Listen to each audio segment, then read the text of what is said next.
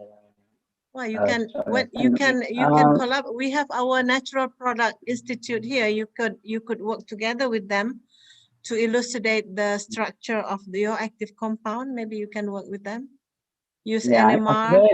The work is doing by our professor, Professor Sulis. Maybe in this class or not. In the beginning, your lecturer, Professor Sulis, joined with us, but I'm not sure he's still here or not. Never mind. We are still here in UiTM. You can contact us anytime. Okay, Prof. Thank you. Mr. Budi Agung, is there any comment? I think Mr. Budi Agung already left this meeting, Dr. Lukman. Okay, so Professor Sulis, and Mr. Budi Agung is this is the lecturer in corrosion class. That both of them have many long-time experience in this corrosion. I'm sure, yes. Yes, but unfortunately, my colleague is not. So maybe I will give the chance for my audience, my students. Please, is there any question to Prof. Ada? Maybe from, is there any? Arisa, or maybe the Arisa Abed? Yes, thank you, Mr. Lukman, for the chance. I want to ask about the limitation. Is there any limitation for this kind of inhibitor, shift-based inhibitor? Limitation? Yes, for the application. Okay, when we do our testing, we usually use either basic solution containing sodium hydroxide, or acidic condition using hydrochloric acid, or salt solution using sodium chloride. Now, one of the limitations is when we use too high a concentration of acid, our shift base is bound to disintegrate to make again the amine and the carbonyl compound that it is made from. So this disintegration of our shift base is going to obviously affect the inhibition efficiency. So we really have to be very careful at making sure that our shift base do not disintegrate during testing. So that is the limitation. So we always have to identify the presence of the C double bond N all the way through our testing here. Okay, so it cannot use for the acid condition? We can, yes, we can use for acid condition, and a lot of this testing are under acidic condition, but sometimes when the acid is too strong, when the concentration is very high, because we usually use 1 molar. 1 molar seems to be fine, but maybe if we increase it to concentrated acid condition, then it's not going to stand the vigor of that harsh environment here. Okay, thank you very much, Professor Hadariah. You're very welcome. Enough for me. Thank you. So, Professor Hadariah, is your work on this kit-based imine is already mass production or maybe commercial? No, we have not commercialized. No, not yet. No commercialization yet. It is very much in the infancy. We have produced a lot of compounds, but none has actually when one of my students who I'm not sure whether she's continuing her studies at the moment, she tries to put this shift base in the paint coating and incorporate the shift base as additive, and that has a very, very good potential. but it seems that the study at the moment is a little bit not smooth for the time being. So the progress is quite low for commercialization. Yes, unfortunately. Yeah, sometimes, yeah, because in our lab, sometimes our work is very promising, but sometimes if we are in the next step for like mass production or for commercialization, Yeah, scaling up is another problem. Yes, I understand that. Yeah. Okay, students, please. Question for Prof. Ada. Because this maybe skip phase, maybe Actually, your line is cracking up. I can't hear you very well. You are like terputus-putus, tak dengar. Yeah. Ini ada sedikit. Ini gimana? Mas? I don't know if other people is having the same problem, but I can't hear you, Dr. Lukman. Oh, okay. Still have fast my. Yeah, that's better. Okay, thank you. Okay, my students, please raise your hand if there is any comment or maybe questions for Ada. Miss Amalia, are you have any question?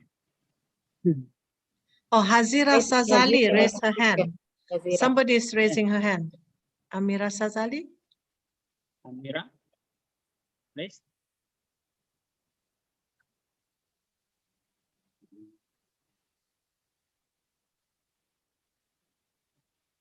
Where's the Amira? Asmira.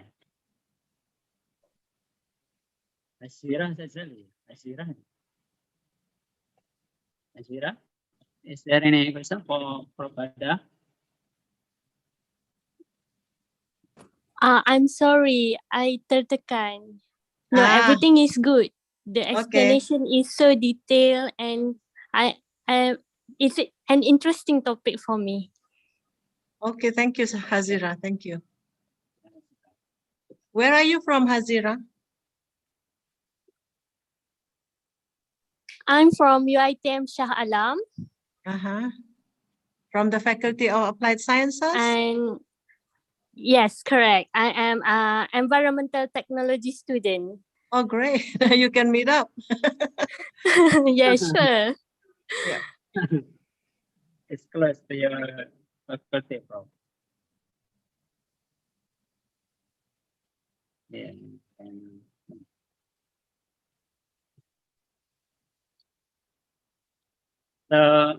Yeah. It seems that everybody, either they understand everything that I said, they don't need to ask question, or they totally lost me and they don't know what to ask. Yeah. It could be maybe the skip phase is quite new for us, I think. Yeah, for maybe. Imines is that. Yeah. Yeah, anybody planning to come to Malaysia to do your S2 atau S3, dipersilahkan. Yeah. We welcome you to come to UiTM.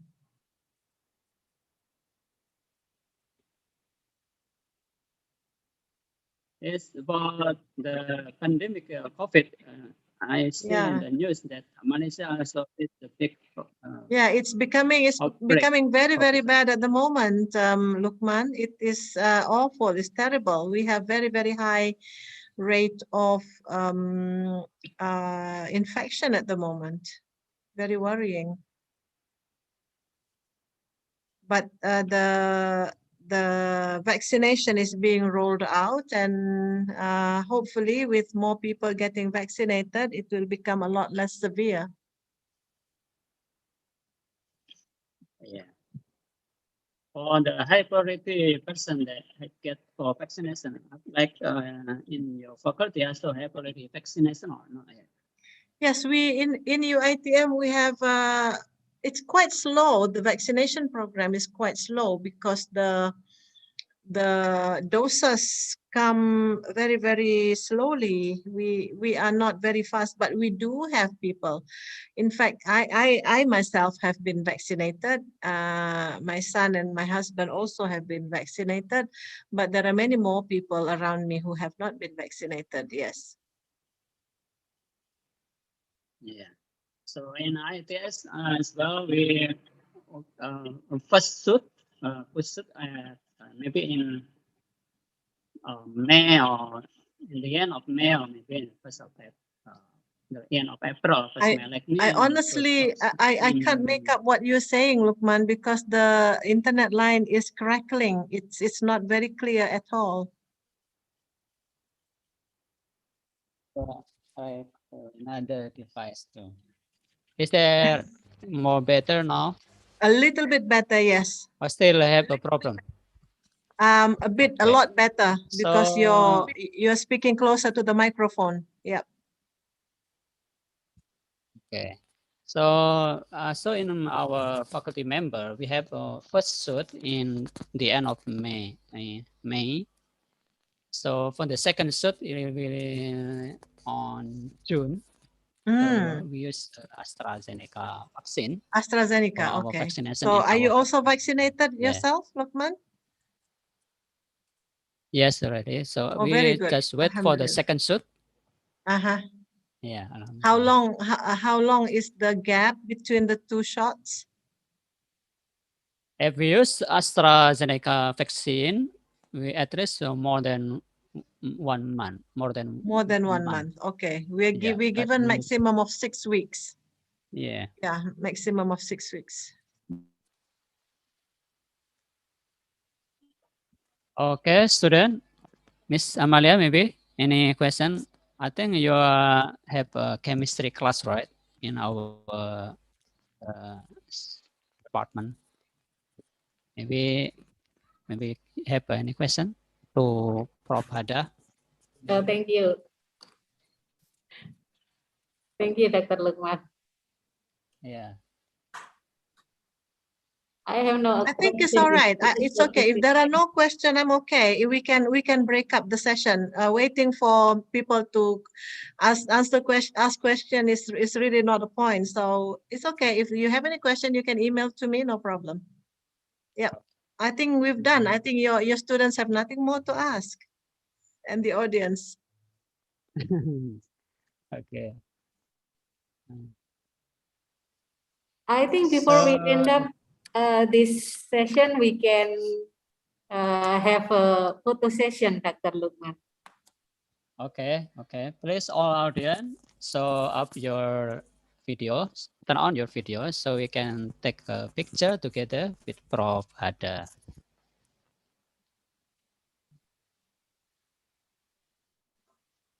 There are 5 slides in my screen. Back up right now. Good. The first slide is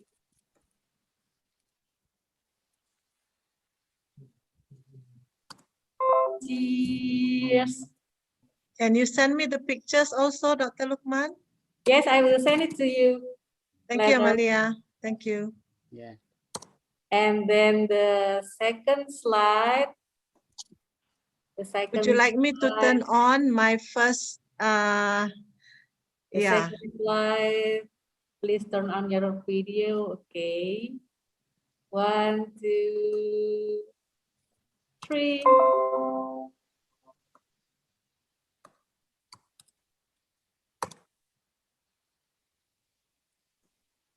And then the third one, turn on your video, please.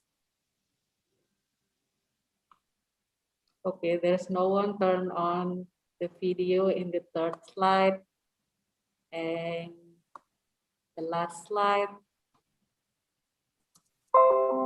Okay, done.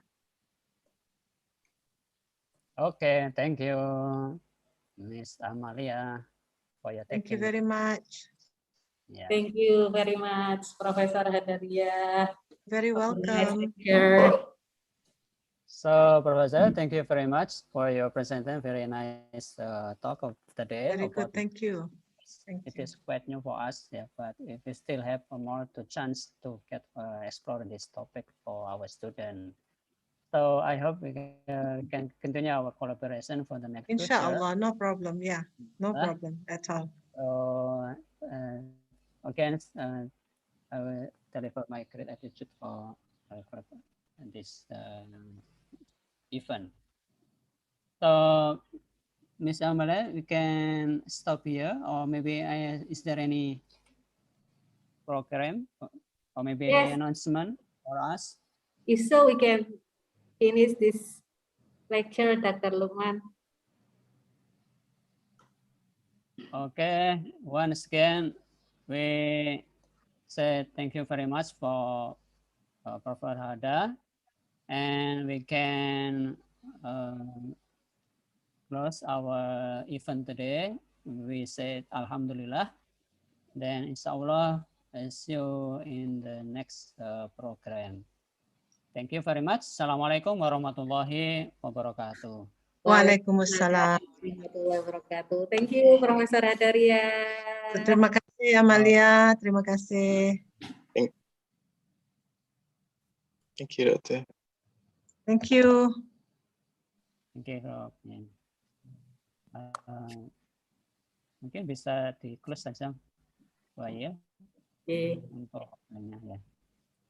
Assalamualaikum. Tak diri. Permisi.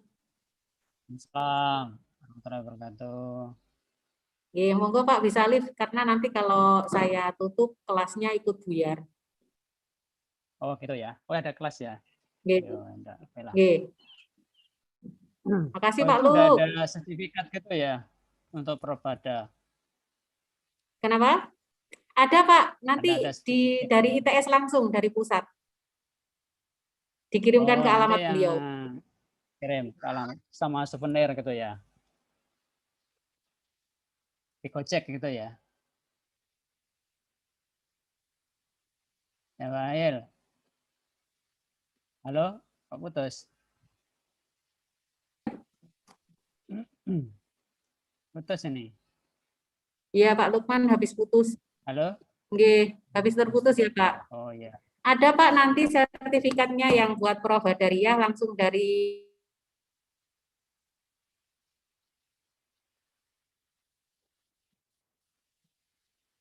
Ya ini putus lagi ya, buat internet tempat saya ya. Kayaknya putus-putus ini. Ayo, sudah.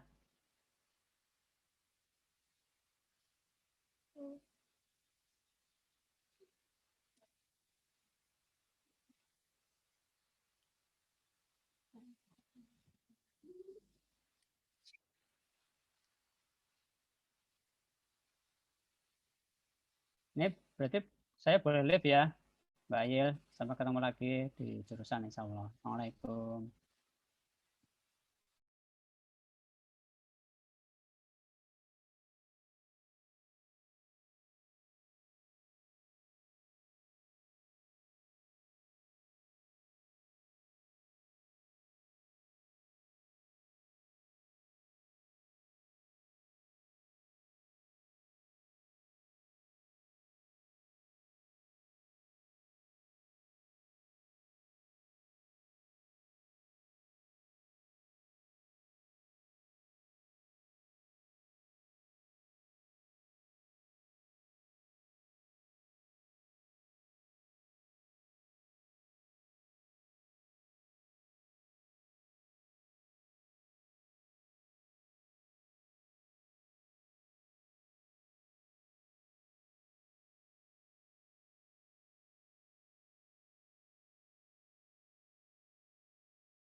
kasih.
Mbak Ayil?